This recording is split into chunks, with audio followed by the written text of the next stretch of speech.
Edinburgh in Scotland to photograph this. This is in the, I think it's the Royal Museum of Scotland. Let's go to the next one. That man's name is Pt.3 II. Now, does that look sharply focused to you all? I'm close to it, so it's hard to tell. Lawrence, try to focus it anyway and just see what happens.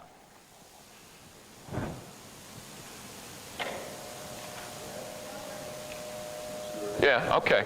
This is, I've had a black and white of this for a long time too. And I wanted to go and find the actual piece, which turned out to be a very small piece.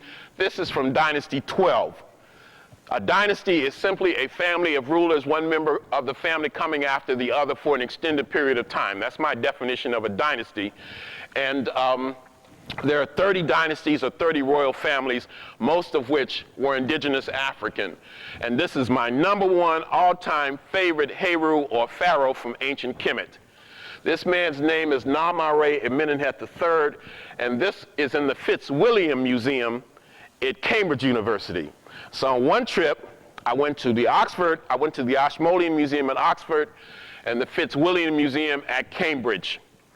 And wouldn't you know it, the Egyptian collection in the Fitzwilliam Museum was closed. The first disappointment was they said you couldn't take pictures in there, but I had a small camera in my pocket anyway. And I figured that the worst that could happen is they would say you can't take any pictures after I've taken a few rolls. And then the other thing was the Egyptian collection was closed. So I went all that way and struck out. But I didn't take no for an answer. And so I was able to stick my head, a rather large head, but I got it in there anyway, underneath the partition, blocking off the Egyptian section. And what I couldn't photograph, and I wasn't supposed to be photographing anything, I was able to get a lot of in museum catalogs and postcards. And that's a tricky thing too, because all too often the most Africoid pieces they will not have a postcard of. They usually will have the most European looking images in the form of postcards. And sometimes, even if they have the images that you're looking for in a book, the book will be very expensive, $50, $75, $100. But I really like this piece, and I was able to get a hold of it.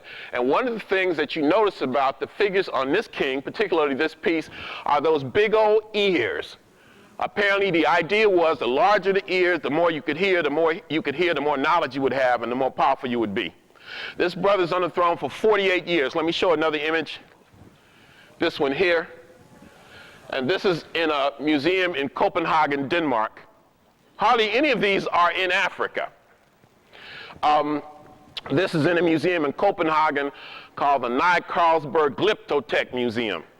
And the same person that founded that museum is the person who was the founder of the Carlsberg Brewery. Anybody ever drink Carlsberg beer or hear about it? A beer company. And the brewery is right across the street from the museum. So I flew this time from Paris to Copenhagen. I'd never been in Denmark before to go to this museum. And I got there, and wouldn't you know it, the Egyptian museum, the Egyptian section was closed. And I walked in there anyway. And somebody, a big fat white man, said, "Sir, you can't be in here." And I said, "I flew all the way from New York." I added a couple thousand miles to the story. I flew all the way from New York to be here. They said, "Well, if you come back in an hour, you can at least go to the front of the section and peep in." So I waited 55 minutes. I didn't wait for an hour until I saw the workmen working in the collection going in there. And I walked right in there like I was working in there. And I shot up 2 rolls of film, and they put me out of that museum too. Now, I took a picture of this, the same person, Amenemhet III, but it was a poor picture. And I was frustrated, I was grumbling. They said, "Oh, don't worry about it, it'll be open in 6 months. Well, I wasn't going back to Denmark 6 months later. So what happened was, about 6 months later, in fact, not even that long, more like about 5 months later, I went back to London. And I went to another museum that was closed. And on the way to that museum, I found an art gallery. And since the museum that I wanted to see was closed, I figured, well, what the heck, I'll go in this art gallery. In the art gallery, they had a special collection, a special exhibit from that museum in Denmark. And the piece was in there. And this is how I got the photograph. How about that? Next. This is from another museum in Europe. This is all of the same king. And these images are very interesting to me. He managed to keep his nose somehow, but there's always a kind of a sadness that you see associated with this particular figure. And the big ears and the Nemes cloth, the light piece of cotton cloth. I better not spend too much time about Hemmitt because I don't want to steal Prince Badar's thunder. Let's go to the next one. But you got to do something about Egypt. I mean, if you ain't going to talk about Egypt, something's wrong. Any scholar has to address that. Any student has to address that. This is in the Brooklyn Museum of Fine Arts. And this is from that same period of time, and about 4,000 years ago, Dynasty 12. And once again, notice the large ears. This is either an official or a scribe of some sort. Next. Focus it. Lawrence. Yeah, I gave you this job because I knew I could count on you. Give this young man a round of applause. Okay. Now, how about this one? This is from that museum in Cambridge, too. And this is a sarcophagus. The body would have been placed in there, perfectly black. From what I've read, in ancient Egypt, black was considered the color of God. I had to really work with the students on that one. That was very difficult for them to internalize because that's a shock to their nervous system. To even imagine that one time black was considered the color of divinity, the holy color, the sacred color. And for some of us it still is, but most of us are not aware of that. And you can also see the Medu Neter, the divine speech, the so-called hieroglyphics. Next. Now, look at these. Now, I tried to show one or two of these to the students, and they just couldn't handle it. Now, I have about 5 of these, and these images that I reproduced were given to me by the great Dr. Asa G. Hilliard III.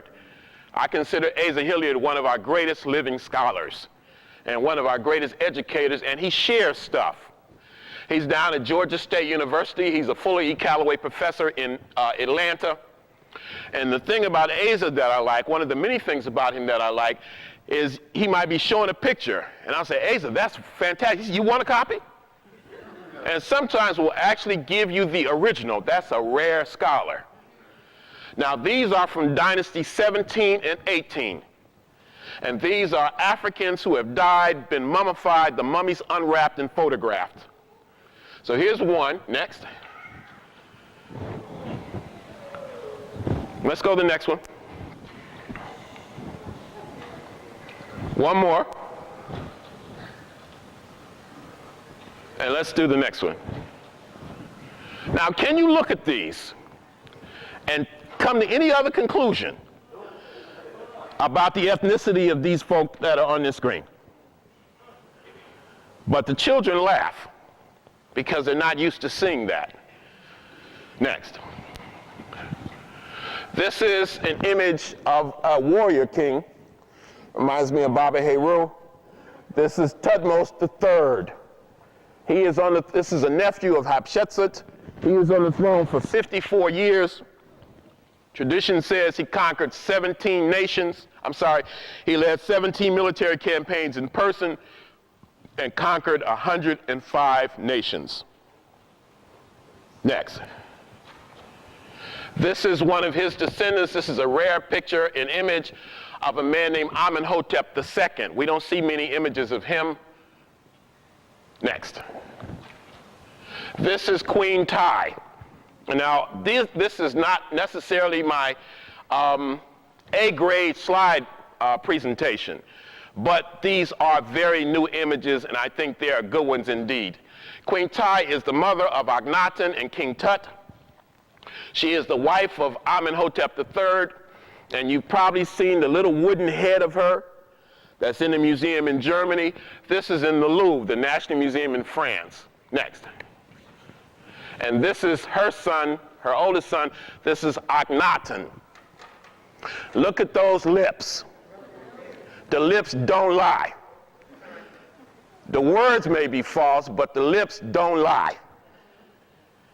Akhenaten is sometimes called the world's first monotheist. A man named Sigmund Freud certainly thought so. James Henry Breasted regarded him as such.